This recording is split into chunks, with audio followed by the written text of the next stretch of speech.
ಪಂಚಶಲ್ಯ ಉಡುಗೆಯಲ್ಲಿ ದೇವರ ನಾಮಸ್ಮರಣೆ ಮಾಡುವ ವಿದೇಶಿ ಪ್ರವಾಸಿಗರು. ತುಂಡು ಉಡುಗೆ ತೊಟ್ಟು ವಿದೇಶಿಗರ ಚಟುವಟಿಕೆಯ ದೃಶ್ಯ ಸೆರೆ ಹಿಡಿಯುವ ದೇಶಿ ಪ್ರವಾಸಿಗರು. ಇದು ಗೋಕರ್ಣ ಪ್ರವಾಸಿ ತಾಣ ಧಾರ್ಮಿಕ ಕ್ಷೇತ್ರ ಗೋಕರ್ಣದಲ್ಲಿ ಕಂಡುಬಂದ ದೃಶ್ಯ.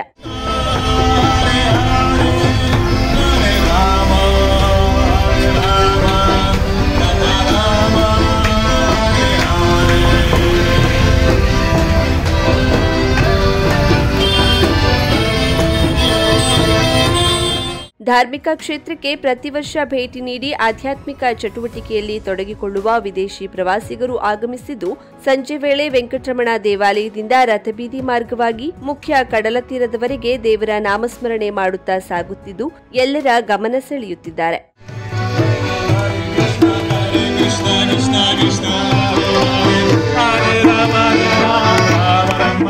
ಇವರು ರಷ್ಯಾ ದೇಶದ ಪ್ರಜೆಗಳಾಗಿದ್ದು ಇಸ್ಕಾನ್ ಅನುಯಾಯಿಗಳಾಗಿದ್ದಾರೆ. ಕಾರ್ತಿಕ ಮಾಸದಲ್ಲಿ ಗೋಕರ್ಣದ ವಿವಿಧ ದೇವಾಲಯಗಳಲ್ಲಿ ನಡೆದ ದೀಪೋತ್ಸವದಲ್ಲಿ ಸಹ ಪಾಲ್ಗೊಂಡು ದೇವರ ನಾಮಸ್ಮರಣೆ ಮಾಡಿದ್ದಾರೆ. ಯಾವ ದಿನ ಎಲ್ಲಿ ಕಾರ್ತಿಕ ದೀಪೋತ್ಸವ ಎಂದು ಮೊದಲೇ ತಿಳಿದುಕೊಂಡು ದೀಪಾರಾಧನೆಯಲ್ಲಿ ಪಾಲ್ಗೊಂಡಿದ್ದಲ್ಲದೆ 3 ರಿಂದ 4 ತಾಸು ವಿವಿಧೆಡೆ ತೆರಳುವ ಉತ್ಸವದ ಜೊತೆಯಿದ್ದು ದೈವಿಕ ಕಾರ್ಯ ಮುಗಿದ ಮೇಲೆ ವಾಪಸ್ಸಾಗುತ್ತಾ ದೈವಿಕ ಕಾರ್ಯದಲ್ಲಿ ಭಾಗಿಯಾಗಿ ಸಂಭ್ರಮಿಸಿದ್ದಾರೆ.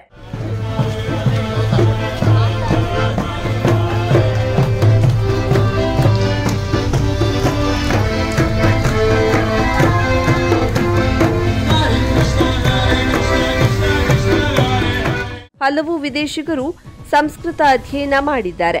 ವೇದ ಮಂತ್ರಗಳ ಪಠಣ, ಸ್ತೋತ್ರಗಳನ್ನು ಸ್ಪಷ್ಟವಾಗಿ ಹೇಳುವವರು ಇದ್ದು, ಯಾವ ಮಂದಿರಕ್ಕೆ ತೆರಳಿದಾಗ ಯಾವ ನಾಮಸ್ಮರಣೆ ಮಾಡಬೇಕೆನ್ನುವುದನ್ನು ತಿಳಿದು ಅಲ್ಲಿ ಕುಳಿತು ಪಠಣ ಮಾಡ್ತಾರೆ. ಇತ್ತೀಚೆಗೆ ಮೋಜು ಮಸ್ತಿ ಕೇಂದ್ರವಾಗುತ್ತಿರುವ ಗೋಕರ್ಣದಲ್ಲಿ ವಿದೇಶಿಗರು ನಮ್ಮ ಸಂಸ್ಕೃತಿಯನ್ನ ಅಳವಡಿಸಿಕೊಂಡು ಕ್ಷೇತ್ರದ ಮಹತ್ವವನ್ನ ಸಾರುತ್ತಿರುವುದು ವಿಶೇಷವಾಗಿದೆ. ಇವರು ಭಜನೆ ಮಾಡುತ್ತಾ ತೆರಳುವ ದೃಶ್ಯವನ್ನ ಯುವ ಸಮುದಾಯದ ಪ್ರವಾಸಿಗರು ತಮ್ಮ ಮೊಬೈಲ್ನಲ್ಲಿ ಸೆರೆ ಹಿಡಿದು ಸಾಮಾಜಿಕ ಜಾಲತಾಣದಲ್ಲಿ ಹಂಚಿಕೊಳ್ಳುತ್ತಿದ್ದು, ಪ್ರಸ್ತುತ ವಿದೇಶಿಗರ ಈ ಧಾರ್ಮಿಕ ಕಾರ್ಯ ಚಟುವಟಿಕೆ ಎಲ್ಲೆಡೆ ವೈರಲ್ ಆಗ್ತಿದೆ.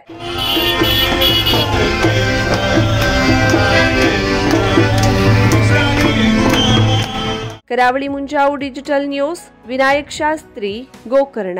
ಅರಣ್ಯವಾಸಿಗಳ ಹಲವು ಬಾಕಿ ಸಮಸ್ಯೆಗಳಿಗೆ ನ್ಯಾಯ ಒದಗಿಸುವಂತೆ ಚಳಿಗಾಲದ ಅಧಿವೇಶನದಲ್ಲಿ ಜಿಲ್ಲೆಯ ಜನಪ್ರತಿನಿಧಿಗಳು ದೃಢವಾಗಿ ಧ್ವನಿ ಎತ್ತಬೇಕೆಂಬ ಆಗ್ರಹದಿಂದ ಡಿಸೆಂಬರ್ 6ರಂದು ಕಾರವಾರದಲ್ಲಿ ಬೃಹತ್ ಸಮಾವೇಶವನ್ನು ಹಮ್ಮಿಕೊಳ್ಳಲಾಗಿದೆ ಎಂದು ರಾಜ್ಯ ಅರಣ್ಯ ಭೂಮಿ ಹಕ್ಕು ಹೋರಾಟಗಾರರ ವೇದಿಕೆ ಅಧ್ಯಕ್ಷ ರವೀಂದ್ರ ನಾಯ್ಕ್ ತಿಳಿಸಿದ್ದಾರೆ. ಕಾರವಾರ ನಗರದ ಪತ್ರಿಕಾಭವನದಲ್ಲಿ ನಡೆದ ಸುದ್ದಿಗೋಷ್ಠಿಯಲ್ಲಿ ಮಾತನಾಡಿದ ಅವರು, 3 ತಲೆಮಾರಿನ ದಾಖಲೆ ಎಂಬ ಷರತ್ತಿನ ಆಧಾರದಲ್ಲಿ ಅರ್ಜಿಗಳನ್ನು ತಿರಸ್ಕರಿಸುವುದು ಕಾನೂನು ಬಾಹಿರ. ಸಾಂದರ್ಭಿಕ ದಾಖಲೆಗಳನ್ನು ಮಾನ್ಯ ಮಾಡಿದ ಹಿಂದಿನ ನೀತಿಯಂತೆ ಎಚ್.ಕೆ. ಪಾಟೀಲ್ ಹಾಗೂ ಆರ್.ವಿ. ದೇಶಪಾಂಡೆ ಅವರ ಕಾಲದಲ್ಲಿ ನೀಡಿದ ಮಾನದಂಡದ ಅನುಸ್ಮರಣೆಯೊಂದಿಗೆ ಎಲ್ಲ ಅರಣ್ಯವಾಸಿಗಳಿಗೆ ಹಕ್ಕುಪತ್ರ ನೀಡಬೇಕೆಂದು ಒತ್ತಾಯಿಸಿದರು.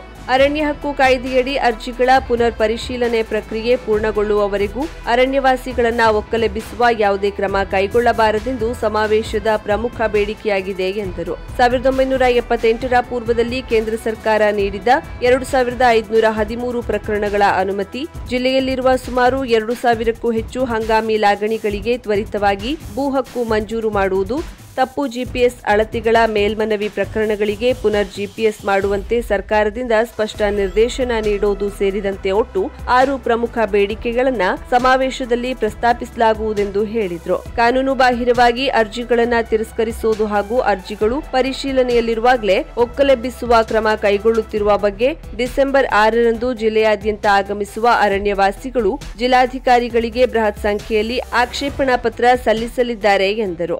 ಕಳೆದ 34 ವರ್ಷದಿಂದ ಜಿಲ್ಲೆ ಮತ್ತು ಕರ್ನಾಟಕದ 16 ಜಿಲ್ಲೆಗಳಲ್ಲಿ ಭೂಮಿ ಹಕ್ಕಿಗೆ ಸಂಬಂಧಪಟ್ಟಂತ ಹೋರಾಟ ಮಾಡುವಂತ ಹಿನ್ನೆಲೆಯಲ್ಲಿ ಕಾನೂನಾತ್ಮಕ ಸಮಸ್ಯೆಗಳನ್ನ ಬಗೆಹರಿಸಿಕೊಳ್ಳಬೇಕು, ಸರ್ಕಾರ ನಿರ್ದಿಷ್ಟವಾದ ನೀತಿ ನಿಯಮವನ್ನ ರಚಿಸಬೇಕು ಎಂಬ ಉದ್ದೇಶದಿಂದ ಹೋರಾಟಗಾರರ ವೇದಿಕೆಯು ಪ್ರಚಲಿತ ಅರಣ್ಯವಾಸಿಗಳ ಸಮಸ್ಯೆಗಳಲ್ಲಿ ಜಿಲ್ಲೆಯ 82,000 ಅರ್ಜಿಗಳಲ್ಲಿ ತಿರಸ್ಕಾರವಾಗಲಿಕ್ಕೆ ಮೂಲಭೂತ ಕಾರಣ 3 ತಲೆಮಾರಿನ ದಾಖಲೆಗಳ ಅವಶ್ಯಕತೆ ಇರುವ ಕಾರಣಕ್ಕಾಗಿ ಈ ಅರ್ಜಿಗಳು ತಿರಸ್ಕಾರವಾಗಿದೆ. ನಮ್ಮ ಪ್ರತಿಪಾದನೆ ಅರಣ್ಯವಾಸಿಗಳ ಸಮಸ್ಯೆ, ಅರಣ್ಯ ಭೂಮಿಯ ಹಕ್ಕು ಕಾನೂನಾತ್ಮಕವಾಗಿದೆ. ಕಾನೂನಿಗೆ ವ್ಯತಿರಿಕ್ತವಾಗಿ ಕಾನೂನು ವಿಧಿವಿಧಾನ ಅನುಸರಿಸದೆ ಅರ್ಜಿಗಳನ್ನ ತಿರಸ್ಕಾರವಾಗ್ತಿರೋದ್ರಿಂದ ಈ ರೀತಿಯ ಅರ್ಜಿ ತಿರಸ್ಕಾರಕ್ಕೆ ತಿರಸ್ಕಾರವಾಗಿದೆ. ಕೇವಲ 2856 ಅರ್ಜಿಗಳಿಗೆ ಮಾತ್ರ ಮಾನ್ಯತೆ ಸಿಕ್ಕಿದೆ.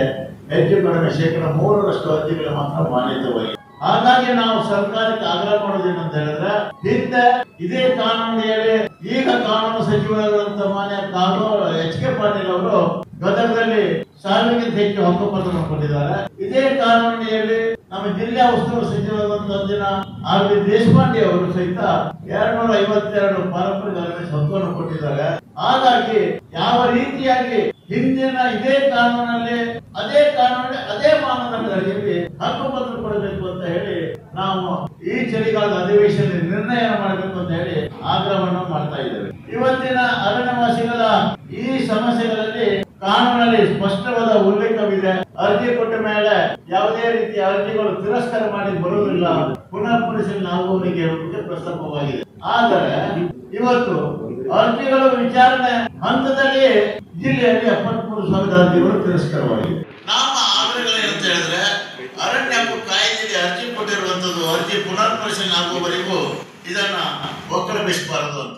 ಸುದ್ದಿಗೋಷ್ಠಿಯಲ್ಲಿ ಕುಮಟಾ ಘಟಕದ ಅಧ್ಯಕ್ಷ ಮಂಜು ಮರಾಠಿ, ಅಂಕೋಲಾದ ರಮಾನಂದ್ ನಾಯ್ಕ್ ಅಚ್ವೆ, ಜಿಲ್ಲಾ ಸಂಚಾಲಕ ರಾಜೇಶ್ ನಾಯ್ಕ್, ಸಂಚಾಲಕ ಅರವಿಂದ್ ಗೌಡ, ಅಮೋಸ್, ಯೋಗೇಂದ್ರ ಗೌಡ ಸೇರಿದಂತೆ ಹಲವರು ಉಪಸ್ಥಿತರಿದ್ದರು.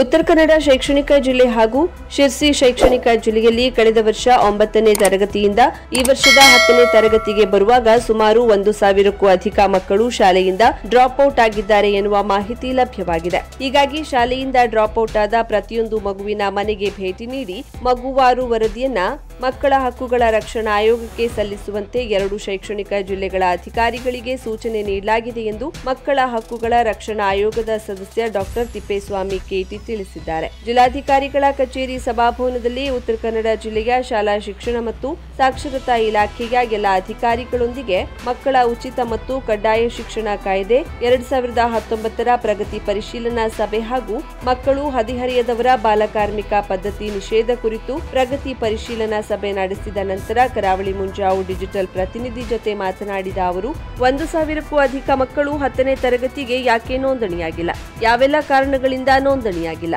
ಮಗುವಾರು ಕಾರಣವಾರು ಪಟ್ಟಿ ಮಾಡಿ ವರದಿ ಸಲ್ಲಿಸುವಂತೆ ಅಧಿಕಾರಿಗಳಿಗೆ ಸೂಚಿಸಿದ್ದೇನೆ. ಸಮಸ್ಯೆ ಬಗೆಹರಿಸುವ ದಿಶೆಯಲ್ಲಿ ಕಾರ್ಯ ಮಾಡುವಂತೆ ಅಧಿಕಾರಿಗಳಿಗೆ ಸೂಚಿಸಿದ್ದೇನೆ ಎಂದರು. ಶಿಕ್ಷಣ ಇಲಾಖೆ ಅಧಿಕಾರಿಗಳ ಜೊತೆ ಆರ್ಟಿಇ ಕಾಯ್ದೆ ಕುರಿತು ಕೂಡ ಸಭೆ ನಡೆಸಿದ್ದೇನೆ. ಕಳೆದ 2.5 ವರ್ಷಗಳಿಂದ ಉತ್ತರ ಕನ್ನಡ ಜಿಲ್ಲೆಯ ಸಾಕಷ್ಟು ಶಾಲೆಗಳಿಗೆ ಭೇಟಿ ನೀಡಿ ಇಲ್ಲಿನ ಪರಿಸ್ಥಿತಿ ಪರಿಶೀಲಿಸಿದ್ದೇನೆ. ವಿಶೇಷವಾಗಿ ಶಾಲೆಯಿಂದ ಹೊರಗೆ ಉಳಿದ ಮಕ್ಕಳ ಪುನರ್ವಸತಿ ಮಾಡುವ ಬಗ್ಗೆ ಸೂಕ್ತ ಕ್ರಮ ತೆಗೆದುಕೊಳ್ಳುವ ಬಗ್ಗೆ, ಶಾಲೆಗಳ ಸಬಲೀಕರಣಕ್ಕೆ ಸಮುದಾಯಗಳನ್ನ ತೊಡಗಿಸಿಕೊಳ್ಳುವಿಕೆ, ಎಸ್ಡಿಎಂಸಿಗಳ ಬಲವರ್ಧನೆ, ಎಸ್ಡಿಎಂಸಿ ಸದಸ್ಯರಿಗೆ ತರಬೇತಿ ನೀಡುವ ಬಗ್ಗೆ, ಶಾಲೆಗಳಲ್ಲಿ ಮಕ್ಕಳ ಹಕ್ಕುಗಳಿಗೆ ಸಂಬಂಧಿಸಿದ ಕಾಯ್ದೆಗಳ ಬಗ್ಗೆ ಶಿಕ್ಷಣ ಇಲಾಖೆ ಅಧಿಕಾರಿಗಳಿಗೆ ಸಭೆ ನೀಡುವ ಬಗ್ಗೆ ಸಭೆಯಲ್ಲಿ ಚರ್ಚಿಸಿದ್ದೇನೆ. ಶಾಲೆಗಳಲ್ಲಿ ಪೋಕ್ಸೋ ಕಾಯ್ದೆ ಬಗ್ಗೆ, ದೈಹಿಕ ದಂಡನೆ ನಿರ್ಮೂಲನೆ ಮಾರ್ಗಸೂಚಿಗಳ ಬಗ್ಗೆ ಡಯಟ್ ಮೂಲಕ ತರಬೇತಿ ಹಂತ ಹಂತವಾಗಿ ನೀಡುವ ಬಗ್ಗೆ, ವಿಕಲಚೇತನ ಮಕ್ಕಳಿಗೆ ಯುಡಿಐಡಿ ಕಾರ್ಡ್ 100% ಮಾಡಿಕೊಡುವ ಬಗ್ಗೆ ಸಭೆಯಲ್ಲಿ ಚರ್ಚಿಸಿದ್ದೇನೆ ಎಂದರು. ನಮ್ಮಲ್ಲಿ ಡ್ರಾಪ್ಔಟ್ ವಿಷಯಗಳನ್ನು ಅಡ್ರೆಸ್ ಮಾಡಬೇಕು. ಇವಾಗ ನೀವೇ ನೋಡ್ತಿದ್ರಲ್ಲ, 1,000 ಚಿಲ್ಲರೆ ಮಕ್ಕಳು 9th ಇಂದ 10th ಬಂದಿಲ್ಲ ಅನ್ನೋದೇ ಒಂದು ಬಹಳ ದೊಡ್ಡ ವಿಚಾರ ಅಲ್ವಾ, ಸಮಸ್ಯೆ. ಹಾಗಾಗಿ ಅದನ್ನು ಅಡ್ರೆಸ್ ಮಾಡೋದಕ್ಕೆ ಈಗ ನಾನು ಮಾತಾಡಿದ್ದೀನಿ. ಇನ್ನು ಉಳಿದಂತೆ ಸುರಕ್ಷತೆ, ಇತ್ತೀಚೆಗೆ ಪೋಕ್ಸೋ ಪ್ರಕರಣಗಳು ಇಂಪ್ರೂವ್ ಜಾಸ್ತಿ ಆಗ್ತಾ ಇದೆ. ಅದು ಭಾಳ ಟೀನೇಜ್ ಪ್ರೆಗ್ನೆನ್ಸಿ ಜಾಸ್ತಿ ಆಗ್ತಾ ಇದೆ ರಾಜ್ಯದಾದ್ಯಂತ, ಉತ್ತರ ಕನ್ನಡ ಅಷ್ಟೇ ಅಲ್ಲ. ಹಾಗಾಗಿ ಆ ಎಲ್ಲದರ ಕುರಿತಾಗಿ ಅಧಿಕಾರಿಗಳನ್ನ ಸೆನ್ಸಿಟೈಸ್ ಮಾಡುವಂತಹ ಮತ್ತು ಮಕ್ಕಳನ್ನು ಕೂಡ ಸೆನ್ಸಿಟೈಸ್ ಮಾಡುವುದಕ್ಕೆ ಥ್ರೂ ಡಯಟ್ ಮೂಲಕ ತರಬೇತಿ ಮಾಡಿಸೋದಕ್ಕೆ ಜಿಲ್ಲಾ ಮಕ್ಕಳ ರಕ್ಷಣಾ ಘಟಕಕ್ಕೆ ಬಹುಶಃ ಈಗಾಗಲೇ ದೂರು ಬಂದಿದೆ ಅಂದರೆ ನಮ್ಮ ಗಮನಕ್ಕೆ ಈ ದೂರು ಬಂದಿಲ್ಲ ಕಮಿಷನ್ಗೆ. ನಾನೀಗ ಜಿಲ್ಲಾ ಮಕ್ಕಳ ರಕ್ಷಣಾ ಅಧಿಕಾರಿಗಳೊಟ್ಟಿಗೆ ಮಾತಾಡ್ತೀನಿ, ಇದೇನು ದೂರ ಇದೆ ಅಂತ ಚೆಕ್ ಮಾಡ್ತೀನಿ. ಬಟ್ ನೀವು ಹೇಳಿದ 2 ವಿಷಯಗಳಲ್ಲಿ, ಒಂದು ವಿಷಯ ಬಸ್ಸಿನ ವಿಷಯ, 2ನೇದು ವಸತಿ ನಿಲಯಕ್ಕೆ ಸಂಬಂಧ. ಬಸ್ಸಿನ ವಿಷಯಕ್ಕೆ ನಾನು ಇದೇ ಜಿಲ್ಲೆಯಲ್ಲಿ ಖುದ್ದು ಕಳೆದ 1 ವರ್ಷದ ಹಿಂದೆ KSRTC ಅಧಿಕಾರಿಗಳು ಪ್ರತ್ಯೇಕ ರಿವ್ಯೂ ತಗೊಂಡಿದ್ದಾರೆ. ಮಕ್ಕಳ ಸುರಕ್ಷಿತ ಸಾರಿಗೆ ಮತ್ತು ಮಕ್ಕಳ ಸ್ನೇಹಿ ಸಾರಿಗೆ ವ್ಯವಸ್ಥೆಯನ್ನು ಉತ್ತರ ಕನ್ನಡದಲ್ಲಿ ರೂಪಿಸಬೇಕು ಅನ್ನುವ ಹಿನ್ನೆಲೆಯಲ್ಲಿ KSRTC ಅಧಿಕಾರಿಗಳನ್ನು ಪ್ರತ್ಯೇಕ ರಿವ್ಯೂ ಮೀಟಿಂಗ್ ಮಾಡಿ ಈಗಾಗಲೇ ಹಲವು ನಿರ್ದೇಶನಗಳನ್ನು KSRTC ಕೊಟ್ಟಿದ್ದಾರೆ. ಉದಾಹರಣೆಗೆ ಯಾವ ರೂಟಲ್ಲಿ ಅತಿ ಹೆಚ್ಚು ಮಕ್ಕಳು ಹತ್ಕೊಳ್ತಾರೆ ಅಂತಹ ರೂಟ್ಗಳನ್ನು ಏನು ಮಾಡುವಂಥದ್ದು, ಗುರುತಿಸೋದು, ಮ್ಯಾಪ್ ಮಾಡೋದು. ಆ ರೂಟಿನಲ್ಲಿ ಅತಿ ಹೆಚ್ಚು ಮಕ್ಕಳು ಇದ್ದಾರೆ ಅಂದರೆ ಹೆಚ್ಚಿನ ಸರತಿಯನ್ನು ಹಾಕುವುದಕ್ಕೆ ಸೂಕ್ತ ಕ್ರಮ ತೆಗೆದು ಮತ್ತು ಅತಿ ಹೆಚ್ಚು ಮಕ್ಕಳು ಅಡ್ಮಿಷನ್ ಆಗಿರುವಂತ ಕಾಲೇಜುಗಳೇನಿದೆ ಅಂತ ಶಿಕ್ಷಕರ ಮುಖ್ಯಸ್ಥರು ಯಾರಿದ್ದಾರೆ ಅವ್ರ ಜೊತೆ ಸಭೆ ನಡೆಸಿ ಪ್ರಾಬ್ಲಮ್ ಆಗದೇ ಇರೋ ಎರಡೂ ಹಂತದಲ್ಲಿ ಕೂಡ ಸಮಯದ ಬದಲಾವಣೆಗಳಿರ್ಬೋದು ಆ ತರದ ಸೂಕ್ತ ಕ್ರಮ ತೆಗೆದುಕೊಳ್ಬೇಕು ಅನ್ನೋ ಸೂಚನೆ ಈಗಾಗಲೇ ಕೊಟ್ಟಿದ್ವಿ. ಬಟ್ ಈ ನಿರ್ದಿಷ್ಟ ಸಮಸ್ಯೆ ಆಯೋಗದ ಗಮನಕ್ಕೆ ಬರಲಿ, ತಗೊಂಡು ಅದ್ರ ಬಗ್ಗೆ ಸೂಕ್ತ ಕ್ರಮ ತೆಗೆದು ಕೇಳ್ತೀನಿ. ಮತ್ತು ವಸತಿ ನಿಲಯದ ನೋಡ್ತೀನಿ, ಅದು ಆಕ್ಚುಲಿ ಅದು ನಮ್ಮ ವ್ಯಾಪ್ತಿ ಬರುತ್ತಾ, ಅದು ಮಕ್ಕಳು ಎಷ್ಟು ವಯಸ್ಸಿನವರು. ಉದಾಹರಣೆ ನಮ್ಮ ಕಮಿಷನ್ ವ್ಯಾಪ್ತಿ 18 ವರ್ಷದ ಒಳಗಿಂದು, ನೀವು ನರ್ಸಿಂಗ್ ಅಂತ ಹೇಳ್ತಿದ್ರಿ, ಅದು ಯಾವ ವಯಸ್ಸಿನವ್ರದ್ದು ಅಂತ ನೋಡಿ. ನಮ್ಮ ವ್ಯಾಪ್ತಿಗಾದ್ರೆ ನಾವು 100% ಅದು. ಗ್ಲೋಬಲ್ ಹಾರ್ಟ್ ಫೌಂಡೇಶನ್ ಪುಣೆ ಹೃದ್ರೋಗಿಗಳಿಗೆ ಕಾರವಾರದಲ್ಲಿ ಚಿಕಿತ್ಸೆ ಲಭ್ಯ. ಬಹುಜನರ ಬೇಡಿಕೆಯ ಮೇರೆಗೆ ಕಳೆದ 25 ವರ್ಷಗಳಿಂದ ಸುಮಾರು 30,000 ಹೃದ್ರೋಗಿಗಳಿಗೆ ಚಿಕಿತ್ಸೆ ನೀಡಿದ ಪ್ರತಿಷ್ಠಿತ ಸಂಸ್ಥೆ ಪುಣೆಯ ಗ್ಲೋಬಲ್ ಹಾರ್ಟ್ ಫೌಂಡೇಶನ್ ವತಿಯಿಂದ ಹೃದಯ ಚಿಕಿತ್ಸಾ ಶಿಬಿರವು ನಡೆಯಲಿದೆ. ಇದೇ ಬರುವ ಡಿಸೆಂಬರ್ 6 ಶನಿವಾರ ಹಾಗೂ ಡಿಸೆಂಬರ್ 7 ಭಾನುವಾರದಂದು ಕಾರವಾರದ ಹೋಟೆಲ್ ಪ್ರೀಮಿಯರ್ ರೆಸಿಡೆನ್ಸಿ 2ನೇ ಮಹಡಿಯಲ್ಲಿ ಬೆಳಿಗ್ಗೆ 6 ಗಂಟೆಯಿಂದ ಶಿಬಿರ ಆರಂಭವಾಗಲಿದೆ. ಮನೆ ಬಾಗಿಲಲ್ಲಿ ಚಿಕಿತ್ಸೆ ನೀಡಿ 3D ವ್ಯಾಸ್ಕ್ಯುಲರ್ ಟೆಕ್ ಮೂಲಕ ಸ್ಕ್ಯಾನಿಂಗ್, ಆಯುರ್ವೇದಿಕ ಔಷಧದಿಂದಲೇ ಹೃದಯ ಸಂಬಂಧಿ ಕಾಯಿಲೆ ನಿವಾರಣೆ, ಮಯೋಡ್ರಾಪ್ಸ್ ಎಕ್ಸೆಲ್ ಔಷಧವೂ ಲಭ್ಯ. ಇದು ಕಾರವಾರದಲ್ಲಿ ನಡೆಯುವ 7ನೇ ವರ್ಷದ ಶಿಬಿರವಾಗಿದೆ. ಸೀಮಿತ ಜನರಿಗೆ ಮಾತ್ರ ಅವಕಾಶ ಲಭ್ಯವಾಗಲಿದ್ದು, ಹೆಸರು ನೋಂದಾವಣೆಗಾಗಿ ಸಂಪರ್ಕಿಸಿ ಜಗದೀಶ್ ನಾಯ್ಕ್, ಮೊಬೈಲ್ ನಂಬರ್ 7020642285. 50,000ಕ್ಕೂ ಅಧಿಕ ಸಬ್ಸ್ಕ್ರೈಬರ್ಸ್, 1.68 ಕೋಟಿಗೂ ಮೀರಿದ ವ್ಯೂಸ್, ಸುದ್ದಿಯೊಂದು 10 ಲಕ್ಷಕ್ಕೂ ಹೆಚ್ಚು ವ್ಯೂಸ್ ಕಂಡ ಹೆಗ್ಗಳಿಕೆ, ವಸ್ತುನಿಷ್ಠ ಮತ್ತು ಖಾತ್ರಿಯಾದ ವರದಿಗಾರಿಕೆ, ಉತ್ತರ ಕನ್ನಡದ ಅತಿ ಹೆಚ್ಚು ಸಬ್ಸ್ಕ್ರೈಬರ್ ಹೊಂದಿರುವ ಯೂಟ್ಯೂಬ್ ಚಾನೆಲ್. ಕರಾವಳಿ ಮುಂಜಾವು ಡಿಜಿಟಲ್ ವೀಕ್ಷಕರಿಗೆ ಧನ್ಯವಾದ. ಇನ್ಮುಂದೆ ಸುದ್ದಿಯಲ್ಲ ಮತ್ತಷ್ಟು ಸೊಗಸು. ನಿಮ್ಮಲ್ಲಿಯ ಸಭೆ ಸಮಾರಂಭ, ಅಂಗಡಿ ವ್ಯಾಪಾರ ಮಳಿಗೆಯ ಸಹಕಾರಿ ಸಂಸ್ಥೆಯ ಶುಭಾರಂಭದ ಕಾರ್ಯಕ್ರಮಗಳ ವಿಸ್ತೃತ ವಿಡಿಯೋ ಸುದ್ದಿ. ಸಂಪರ್ಕಿಸಿ ನಮ್ಮ ಕರಾವಳಿ ಮುಂಜಾವು ಡಿಜಿಟಲ್ ಪ್ರತಿನಿಧಿಗಳನ್ನ.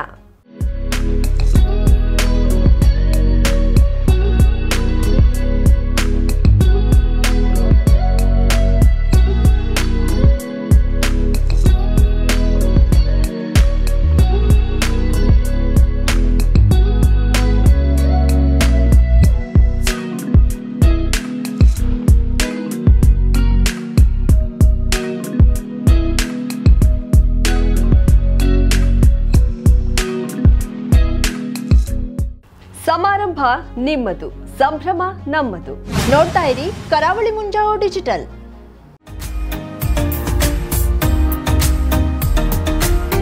ಮಿಲನ್ ಎಂಟರ್ಪ್ರೈಸಸ್ ಬೃಹತ್ ಎಲೆಕ್ಟ್ರಾನಿಕ್ ಹಾಗೂ ಫರ್ನಿಚರ್ ಮಳಿಗೆ. ಉತ್ತರ ಕನ್ನಡ ಜಿಲ್ಲೆಯಲ್ಲೇ ಅತಿ ಹೆಚ್ಚು ಮಳಿಗೆಗಳನ್ನ ಹೊಂದಿರುವ, ಅತಿ ಹೆಚ್ಚು ಸಂತೃಪ್ತ ಗ್ರಾಹಕರನ್ನ ಹೊಂದಿರುವ ಮೂಲಕ ಹೆಗ್ಗಳಿಕೆಗೆ ಪಾತ್ರವಾಗಿರುವ ಏಕೈಕ ಸಂಸ್ಥೆ ಮಿಲನ್ ಎಂಟರ್ಪ್ರೈಸಸ್. ನಮ್ಮ ಮಳಿಗೆಗಳಲ್ಲಿ ಪ್ರಸಿದ್ಧ ಕಂಪನಿಗಳ electronic refrigerator, washing machine, LED TV, ಎಸಿಗಳು ಲಭ್ಯ. ಭಾರತದ ಕರಾವಳಿ ಹವಾಮಾನಕ್ಕೆ ಹೊಂದಿಕೊಳ್ಳುವ ನಂಬರ್ 1 ಬ್ರ್ಯಾಂಡ್ ಆದ ಗೋದ್ರೇಜ್ ಕಂಪನಿಯ ಕಪಾಟು, ಆಫೀಸ್ ಟೇಬಲ್, ಆಫೀಸ್ ಚೇರ್, ಬ್ಯಾಂಕ್ಗಳಿಗೆ ಹಾಗೂ ಚಿನ್ನದ ಅಂಗಡಿಗಳಿಗೆ ಬೇಕಾಗುವ ಸೇಫ್ ಲಾಕರ್ಗಳು ಅತಿ ಕಡಿಮೆ ಬೆಲೆಯಲ್ಲಿ ಲಭ್ಯವಿದೆ. Teak wood sofa set, wooden dining table ಹಾಗೂ ಗ್ರಾಹಕರಿಗೆ ಬೇಕಾಗುವ ಅಳತೆಯಲ್ಲಿ ನಿಮ್ಮ ಮನೆಗೆ ಹೊಂದಿಕೊಳ್ಳುವ ಹಾಗೆ ಫರ್ನಿಚರ್ ಗಳನ್ನ ಮಾಡಿಕೊಡಲಾಗುವುದು. ಕಸ್ಟಮೈಸ್ಡ್ ಕಿಚನ್, ವಾರ್ಡ್ರೋಬ್ ಗಳನ್ನ ಅತಿ ಹೆಚ್ಚು ವರ್ಷಗಳ ಕಾಲ ಬಾಳಿಕೆ ಬರುವ ಹಾಗೆ ವಾರಂಟಿಯೊಂದಿಗೆ ಮಾಡಿಕೊಡಲಾಗುವುದು. ನಮ್ಮಲ್ಲಿ ಡ್ಯೂರಾಫ್ಲೆಕ್ಸ್, ಗೋದ್ರೇಜ್ ಕಂಪನಿಯ memory foam mattress, orthopaedic mattress, spring ಮ್ಯಾಟ್ರೆಸ್ಗಳು ಕಡಿಮೆ ಬೆಲೆಯಲ್ಲಿ ಲಭ್ಯ. ವಿವಿಧ ಕಂಪನಿಗಳ ನವೀನ ಮಾದರಿಯ ಮಿಕ್ಸರ್, ಗ್ರೈಂಡರ್, ಫ್ಯಾನ್, ಕುಕ್ಕರ್, ತವಾ, ಫ್ಲಾಸ್ಕ್, ಮೈಕ್ರೋ ಓವೆನ್ಗಳು ಲಭ್ಯವಿದೆ. 0% ಬಡ್ಡಿಯೊಂದಿಗೆ ಸ್ಥಳದಲ್ಲಿಯೇ ಬಜಾಜ್ ಫೈನಾನ್ಸ್ ನಿಂದ ಸಾಲ ಸೌಲಭ್ಯವಿದೆ. ಮಿಲನ್ ಎಂಟರ್ಪ್ರೈಸಸ್ ನಲ್ಲಿ ಖರೀದಿ ಮಾಡುವ ಗ್ರಾಹಕರಿಗೆ ಡಿಸ್ಕೌಂಟ್ ಮತ್ತು ಗಿಫ್ಟ್ ಜೊತೆಗೆ ಪ್ರತಿ 2,000 ರೂಪಾಯಿಗಳ ಖರೀದಿಗೆ ಒಂದು ಬಂಪರ್ ಲಕ್ಕಿ ಡ್ರಾ ಕೂಪನ್ ನೀಡಲಾಗುವುದು. ಈ ಲಕ್ಕಿ ಡ್ರಾನಲ್ಲಿ 7 ಲಕ್ಷದವರೆಗೆ ಬಹುಮಾನ ಗೆಲ್ಲುವ ಅವಕಾಶ ನಿಮ್ಮದಾಗಿರುತ್ತದೆ. ಲಕ್ಕಿ ಡ್ರಾದಲ್ಲಿ 1 ಕಾರ್, 2 ಬೈಕ್ ಮತ್ತು ರೆಫ್ರಿಜರೇಟರ್, ವಾಷಿಂಗ್ ಮಷೀನ್ ಸೇರಿದಂತೆ 30 ಲಕ್ಕಿ ಗ್ರಾಹಕರಿಗೆ ಬಹುಮಾನ ಗೆಲ್ಲುವ ಅವಕಾಶ. ಗ್ರಾಹಕರ ಸಂತೃಪ್ತಿಗೆ ನಮ್ಮ ಮೊದಲ ಆದ್ಯತೆ ಎನ್ನುವುದು ಮಿಲನ್ ಎಂಟರ್ಪ್ರೈಸಸ್ನ ವಾಕ್ಯ. ಉತ್ತರ ಕನ್ನಡ ಜಿಲ್ಲೆಯ ನಮ್ಮ ಶೋರೂಮ್ಗಳಾದ old Mahalakshmi super market, Mulla stop ಹತ್ತಿರ, ಕಾಜುಬಾಗ್ ಕಾರವಾರ, ಅಗ್ರಿಕಲ್ಚರ್ ಆಫೀಸ್ ಎದುರುಗಡೆ, ಮಾಸ್ತಿಕಟ್ಟೆ ರೋಡ್ ಹೊನ್ನಾವರ, ಸೀಮಾ ಕಾಂಪ್ಲೆಕ್ಸ್ ಹತ್ತಿರ, Moni Basti main road Bhatkal, Indian bank ಎದುರು, CP Bazar road Sirsi, JS building, JN road Dandeli, KS building, Motikeri road Haliyal. ಇಲ್ಲಿಗೆ ತಪ್ಪದೇ ಭೇಟಿ ನೀಡಿ ಸಂತೃಪ್ತರಾಗಿ.